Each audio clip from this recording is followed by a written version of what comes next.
ಇವತ್ತು ಮಹಾನುಭಾವರಾದ ಜ್ಞಾನಿವರೆಣ್ಯರಾದ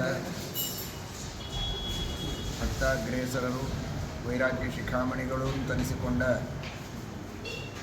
ಅವಧೂತ ಶಿರೋಮಣಿಗಳಾದ ವಿಷ್ಣುತೀರ್ಥರ ಆರಾಧನೆ ಮಾದನೂರಿನಲ್ಲಿ ವೈಭವದಿಂದ ವಿಷ್ಣುತೀರ್ಥರ ಆರಾಧನೆಯನ್ನು ಪ್ರತಿ ವರ್ಷದಂತೆ ಮಾಡ್ತಾನೇ ಇದ್ದಾರೆ. ಎಲ್ಲ ಭಗವದ್ಭಕ್ತರು ಅವರ ಅನುಗ್ರಹವನ್ನು ಪಡೆದುಕೊಳ್ಳುವುದಕ್ಕೆ ಅಲ್ಲಿ ಹೋಗಿ ಸೇವೆಯನ್ನು ಮಾಡಿ ಅನುಗ್ರಹವನ್ನು ಪಡೆದುಕೊಳ್ಳುತ್ತಾರೆ. ಇದೇ ಸಂದರ್ಭದಲ್ಲಿ ಬೆಂಗಳೂರಿನಲ್ಲಿ ಅವರ ಮೃತ್ತಿಕಾ ವೃಂದಾವನದ ಸನ್ನಿಧಾನದಲ್ಲಿ ಎಲೆಕ್ಟ್ರಾನಿಕ್ ಸಿಟಿಯಲ್ಲಿ ನಮ್ಮ ಮಠದಲ್ಲಿ ವಿಶೇಷವಾಗಿ ವಿಷ್ಣುತೀರ್ಥರ ಆರಾಧನೆಯನ್ನು ಪ್ರತಿ ವರ್ಷದಂತೆ ಅಲ್ಲಿಯೂ ಮಾಡಲಾಗ್ತಾ ಇದೆ.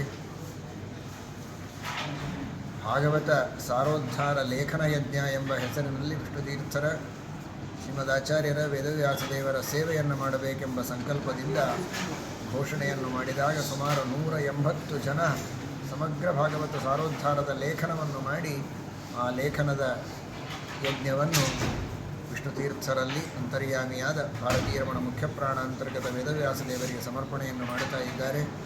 ಇದೊಂದು ಬಹಳ ಉತ್ತಮವಾದ ಕಾರ್ಯ. ದಿನಕ್ಕೊಂದು ಶ್ಲೋಕದಂತೆಯಾದರೂ ಪಠನ ಮಾಡಿ ಅಧ್ಯಯನ ಮಾಡಿ ಜನ್ಮವನ್ನು ಸಾರ್ಥಕಪಡಿಸಿಕೊಳ್ಳಬೇಕು. ವರ್ಷಕ್ಕೊಮ್ಮೆಯಾದರೂ ಭಾಗವತ ಸಾರೋದ್ಧಾರದ ಆವೃತ್ತಿಯಾಗಲಿ ಅಂತ ಶಕ್ತಿ ಇದ್ದವರು ದಿನಕ್ಕೆ ಒಂದು ಪ್ರಕರಣವನ್ನು ಮಾಡಿ ತಿಂಗಳಿಗೆ ಒಂದು ಬಾರಿಯಾದರೂ ಸಂಪೂರ್ಣ ಭಾಗವತ ಸಾರೋದ್ಧಾರದ ಆವೃತ್ತಿಯನ್ನು ಮಾಡಬೇಕೆಂಬ ಒಂದು ವಿಶೇಷವಾದ ಉದ್ದೇಶದಿಂದ ಪರಮ ಕಾರುಣ್ಯದಿಂದ ವಿಷ್ಣುತೀರ್ಥರು ಅದನ್ನು ರಚನೆ ಮಾಡಿಕೊಟ್ಟು ಪರಮೋಪಕಾರ ಮಾಡಿದ್ದಾರೆ. ಅದರ ಲಾಭವನ್ನು ಎಲ್ಲ ಸಜ್ಜನರು ಪಡೆಯಬೇಕು. ಅವರು ಕೇವಲ ಭಾಗವತ ಸಾರೋದ್ಧಾರವನ್ನು ರಚನೆ ಮಾಡಿ ಉಪದೇಶ ಮಾಡಿದವರಲ್ಲ, ಆ ಭಾಗವತ ಧರ್ಮಗಳನ್ನು ತಮ್ಮ ಜೀವನದಲ್ಲಿ ಅನುಷ್ಠಾನ ಮಾಡಿದಂತಹ ಮಹಾನುಭಾವರು. ಅಂಥವರ ಒಂದು ವಿಶೇಷವಾದ ಅನುಗ್ರಹದಿಂದ ಅವರ ಉಪದೇಶದಂತೆ ಭಾಗವತ ಧರ್ಮಗಳನ್ನು ಯಥಾಶಕ್ತಿ ಜೀವನದಲ್ಲಿ ಅನುಷ್ಠಾನಕ್ಕೆ ತರುವ ಪ್ರಯತ್ನವನ್ನು ಮಾಡಿ ಅವರ ಅನುಗ್ರಹವನ್ನು ಪಡೆಯಬೇಕು. ಇವತ್ತು ಶಿವರಾತ್ರಿಯೂ ಕೂಡ ಭಾಗವತದ ಉಪದೇಶವನ್ನು ಮಾಡಿದ ಶುಕಾಚಾರ್ಯರ ಮೂಲರೂಪವಾದ ರುದ್ರದೇವರ ಪೂಜೆಯನ್ನು ಮಾಡುವಂತಹ ದಿವಸವೂ ಹೌದು.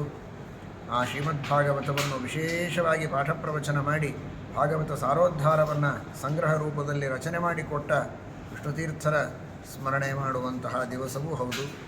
ಅಂತಹ ಒಂದು ಉತ್ತಮವಾದ ದಿನದಲ್ಲಿ ಆ ವಿಷ್ಣುತೀರ್ಥರ ಅದ್ಭುತವಾದ ತಪಸ್ಸು. ಶ್ರೀಮನ್ಯಾಯಸುಧಾ ಗ್ರಂಥಕ್ಕೂ ಅವರ ವ್ಯಾಖ್ಯಾನ ಇದೆ.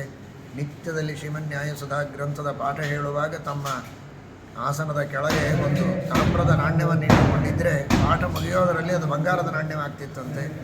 ಅದರಿಂದ ಎಲ್ಲರಿಗೆ ಅನ್ನದಾನವನ್ನು ಮಾಡಿ ದುರ್ಭಿಕ್ಷೆಯ ಕಾಲದಲ್ಲಿ ಎಲ್ಲರಿಗೂ ಸುಭಿಕ್ಷೆಯಾಗುವಂತೆ ಮಾಡಿದ ಮಹಾನುಭಾವರು ವಿಷ್ಣುತೀರ್ಥರು.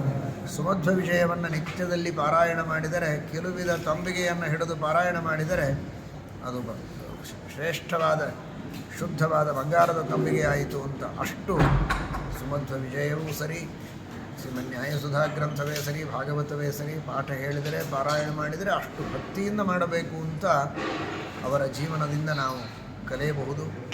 ಅಂತಹ ಭಕ್ತಿಶ್ರದ್ಧೆಗಳಿಂದ ಎಲ್ಲರೂ ಇದೇ ರೀತಿ ಪಾರಾಯಣವನ್ನು ಮಾಡಿ ಲೇಖನವನ್ನು ಮಾಡಿ ಅವರ ಅನುಗ್ರಹದಿಂದ ಜ್ಞಾನಭಕ್ತಿ ವೈರಾಗ್ಯಗಳನ್ನು ಪಡೆದುಕೊಳ್ಳಬೇಕು.